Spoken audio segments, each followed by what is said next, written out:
सोमवार के दिन तू मेरे मंदिर के दरवाजे पर चौखट पर बैठ जाना, और दूसरा प्रतिदिन शाम के समय पर तू बेलपत्री के पेड़ के नीचे बैठ जाना। जो तेरी बेल वृक्ष के नीचे सेवा करने आए, जो शंकर जी के मंदिर में सोमवार को जल चढ़ाने आए, उसका जो पात्र जल चढ़ाकर जब वो घर लेकर जाए, उसके पीछे पीछे, पात्र के पीछे पीछे तू जाना, और उसके घर में लक्ष्मी का भंडार भरकर आए। लक्ष्मी बेलपत्र के वृक्ष के नीचे तू विराजमान हो जा।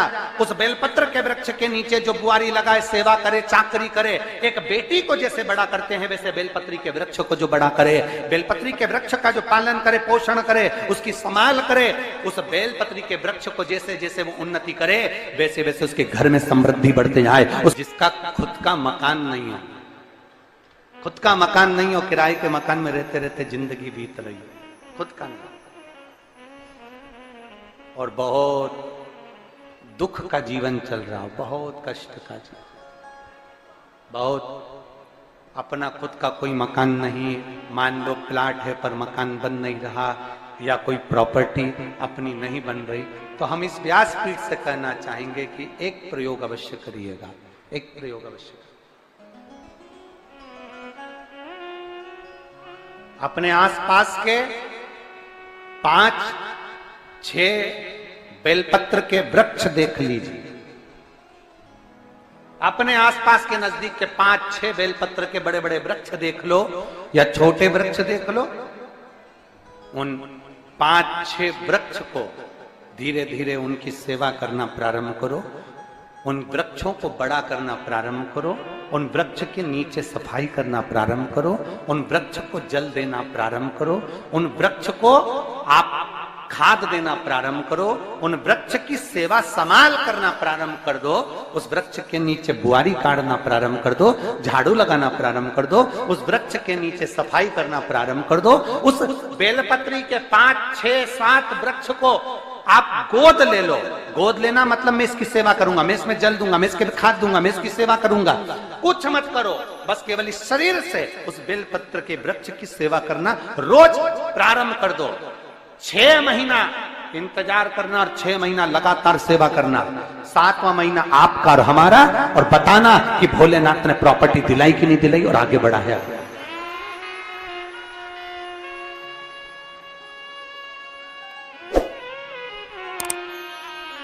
एक बेलपत्र का वृक्ष जिसके नीचे माता लक्ष्मी विराजमान होती है, एक बेलपत्र के वृक्ष के नीचे लक्ष्मी रहती है।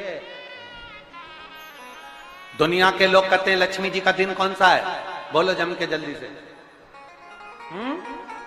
शुक्रवार। दुनिया के लोग कहते हैं लक्ष्मी जी का दिन शुक्रवार है, पर माता लक्ष्मी से पूछा जाए कि तुम्हारी माता ख्याति देवी नारायण भगवान के साथ तुम्हारी शादी नहीं कर रही थी, शंकर को लक्ष्मी दे रही थी, तब तुमने भगवान शंकर से विनती करी, भोले बाबा मैं नारायण से प्रेम करती हूँ, भगवान नारायण से मेरा विवाह हो। तो माता ख्याति देवी से शंकर भगवान ने विनय कर कर कहा कि लक्ष्मी जी का विवाह नारायण के साथ कर दिया जाए। भगवान नारायण के साथ जब लक्ष्मी जी का विवाह हो गया, तब लक्ष्मी जी हाथ जोड़कर बोलती हैं, बाबा मेरा विवाह नारायण के साथ हो गया, पर मैं आपके चरणों की सेवा करना चाहती हूँ, बाबा आप कृपा करिए कि मैं क्या करूं आपके लिए। शंकर भगवान कहते हैं, लक्ष्मी बस 2 चीजें कर दे, एक सोमवार के दिन तू मेरे मंदिर के दरवाजे पर चौखट पर बैठ जाना, और दूसरा प्रतिदिन शाम के समय पर तू बेलपत्री के पेड़ के नीचे बैठ जाना। जो तेरी बेल वृक्ष के नीचे सेवा करने आए, जो शंकर जी के मंदिर में सोमवार को जल चढ़ाने आए, उसका जो पात्र जल चढ़ाकर जब वो घर लेकर जाए, उसके पीछे पीछे, पात्र के पीछे पीछे तू जाना, और उसके घर में लक्ष्मी का भंडार भरकर आए। लक्ष्मी बेलपत्र के वृक्ष के नीचे तू विराजमान हो जा।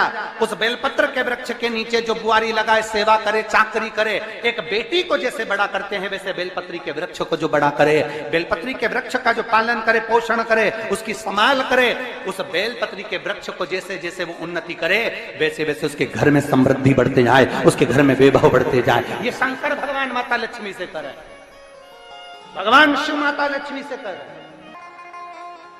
तो भस्म, अगर शिव के मंदिर में भस्म मिल जाए, शंकर पर चढ़ी हुई भस्म अगर मिल जाए तो, और अगर भस्म ना मिले ना, तो शंकर के जो शंकर भगवान का जो शिवलिंग है, शिवलिंग के आसपास में जो जलाधारी है, यहाँ अगर भस्म ना मिले तो इस जलाधारी पर अपना हाथ स्पर्श कर कर अपने तन पर उसको लगाकर जरूर आए। भस्म एक शंकर पर चढ़ा हुआ जल, दूसरे नंबर पर है शंकर पर चढ़ी हुई भस्म। ये दो स्पर्श जरूर, स्पर्श। एक भस्म का एक बड़ा सुंदर चरित्र आता है।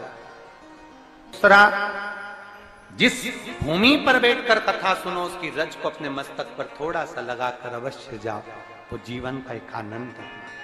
और शंकर के मंदिर में जाओ तो दो चीजें अवश्य लेकर आओ। पहला, शंकर जी पे चढ़ा हुआ, जम के बोलो, जल अवश्य लेकर आओ। क्योंकि जब तुम जल लेकर आते हो, पात्र लेकर आते हो, तो मेरा महादेव लक्ष्मी जी को तुम्हारे पीछे पीछे तुम्हारे घर तक भेज देगा। चढ़ी हुई बेलपत्र मत खाओ, लोग कहेंगे शंकर पर चढ़ा हुआ ये मत खाओ। हम इस व्यासपीठ से निवेदन करना चाहेंगे कि आप अगर दिल रखकर अपने बाबा से कहोगे ना, तो बाबा पर चढ़ा हुआ जो जल है ना, वो जल साधारण नहीं रहता। मेरा भोलेनाथ जब दुनिया को अमृत देता है तो तुमको भी अमृत दे देता है। दो चीजें कभी मत छोड़ो। अगर मंदिर में गए हो तो दो चीजें कभी मत छोड़ो। कथा में गए हो तो दो चीजें कभी मत छोड़ो। एक, कथा श्रवण करना। दूसरा, जहां कथा बैठकर सुनते हैं वहां की रज को अपने मस्तक पर लगाना। कथा सुनने के बाद आप यहां से जाओ, भले दरी बिछी है, आसन बिछा है, कारपेट बिछा है, उस पर अपना हाथ फेर कर उस रज को अपने मस्तक पर जरूर लगाओ। क्योंकि शिव पुराण में, भागवत पुराण में, स्कंद पुराण में, कुर्म पुराण में, नर्मदा पुराण में, लिंग पुराण में, नारद पुराण में, ब्रह्म वैवर्त पुराण में, जितनी भी पुराणे हैं, सब पुराणों में लिखा है कि जिस स्थान पर बैठकर हम भगवान की कथा को सुनते हैं, उनको याद करते हैं, जितनी देर हम उनको याद करते हैं उतनी देर वो परमात्मा उस स्थान पर बैठा हुआ रहता है। हाथ रखकर बोलना, शंकर भगवान से तुम्हारा रिश्ता कौन सा? शिव जी से आपका कौन सा रिश्ता?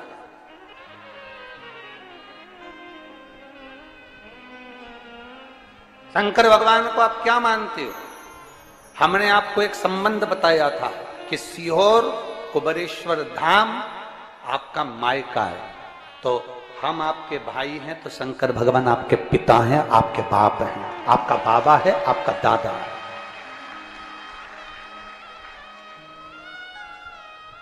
अब आपसे हम प्रश्न करें, उत्तर मेरी कुरुत की बहनें भी देंगी और मेरे जीजा उन भी देंगे और मेरी बेटियां और मेरे बेटे देंगे। आपसे प्रश्न करें, अगर बेटी को दुख होगा तो क्या वो अपने बाप से नहीं कहेगी? बोलो तो जम के। बेटी को तकलीफ है वो अपने बाप से ना कहेगी। बेटे को तकलीफ है तो वो अपने पिता से, अपनी मां से नहीं कहेगा, मम्मी मुझे ये तकलीफ है, पापा मुझे ये दुख है, मां मुझे ये तकलीफ है, पिताजी मुझे ये कष्ट है। क्या वो अपने माँ बाप से नहीं कहेंगे? क्या वो अपने माँ बाप से विनय नहीं करेंगे? और माँ, पिता, फिर उसके करीब में, उसके नजदीक में जो भी होता है वो माँ बाप निकाल कर उसको दे देते हैं, माता पिता उसको दे देते हैं। माता लोग कहते हैं कि शंकर जी पे चढ़ा हुआ जल मत पियो, लोग कह देते हैं शंकर जी पे चढ़ी हुई बेलपत्र मत खाओ। कोई इस बहन से पूछे, सुनीता सोनी से, कि शंकर पर चढ़े हुए जल से उसकी गांठ जो डबल से उसके शरीर में आ गई थी वो समाप्त हो गई, तो जरा विश्वास करिएगा कि एक बेटी अपने माँ बाप से ही तो कहेगी, और बाप के पास में जो होगा वही तो अपनी बेटी को देगा दुख को मिटाने के लिए। तो मेरे शंकर भगवान के पास तो उसका चढ़ा हुआ जल है। दूसरा, जिस भूमि पर बैठकर कथा सुनो उसकी रज को अपने मस्तक पर थोड़ा सा लगाकर अवश्य जाओ, तो जीवन का एक आनंद है। और शंकर के मंदिर में जाओ तो दो चीजें अवश्य लेकर आओ। पहला, शंकर जी पे चढ़ा हुआ जम के बोलो, जल अवश्य लेकर आओ, क्योंकि जब तुम जल लेकर आते हो, पात्र लेकर आते हो, तो मेरा महादेव लक्ष्मी जी को तुम्हारे पीछे पीछे तुम्हारे घर तक भेजते हैं। दो चीजें लेकर अवश्य आओ, और शिव पुराण में जाओ तो दो चीजें लेकर अवश्य जाओ। पहले नंबर पर शंकर की कथा और अपने अंदर विश्वास कि मेरे महादेव की मैंने कथा सुनी है, अब मैं भटकूंगी नहीं। सारी दुनिया में मैंने ठोकर खा ली, अब कहीं ठोकर नहीं खाऊंगी, अब तो दरवाजे पर महादेव के जाऊंगी, बाकी क्या। दूसरा, कथा में बैठी हूं बाबा के इस रज को, ये रज नहीं है, ये धूल नहीं है, ये मेरे बाबा के कैलाश 12 ज्योतिर्लिंग का चंदन है, इसको मस्तक चढ़ाऊंगे अपने हृदय से। लाते हो आप लोग? हाथ उठाओ जरा, रख लो, बहुत बढ़िया, प्रणाम आपको सभी को, नमन। 2 बूंद जल लेकर आओ, पगला नहीं पियो तो उस जल को अपने घर में छींट दो।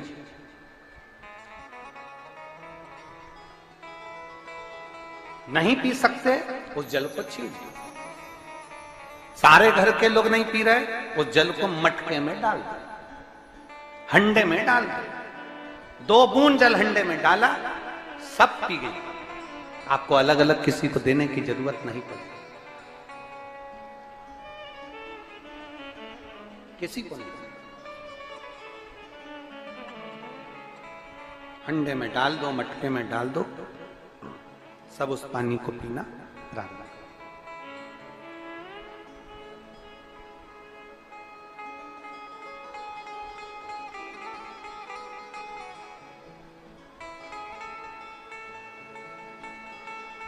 उस जल के महत्व को जो बच्चों का दर्द नहीं देख सकते,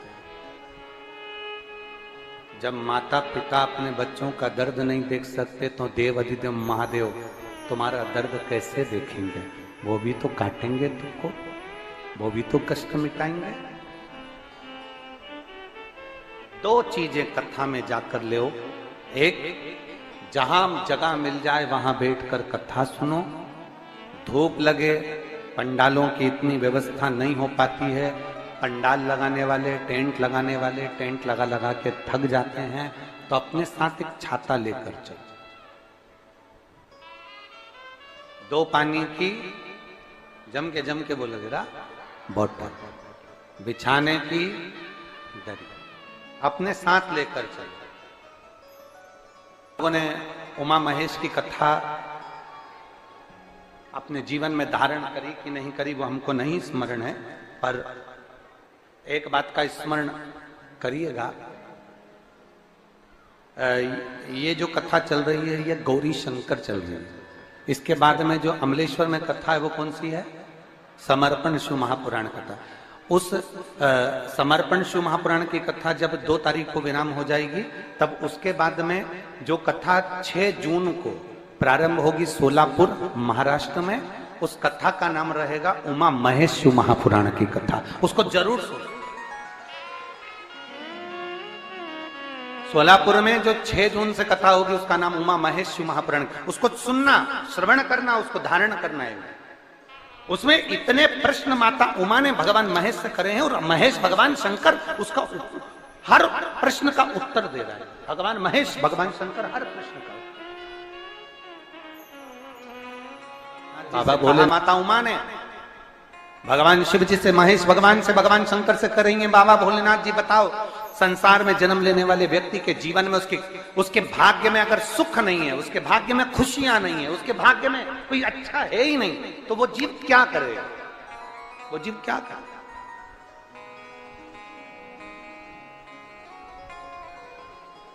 भगवान शंकर कह रहे हैं, पार्वती,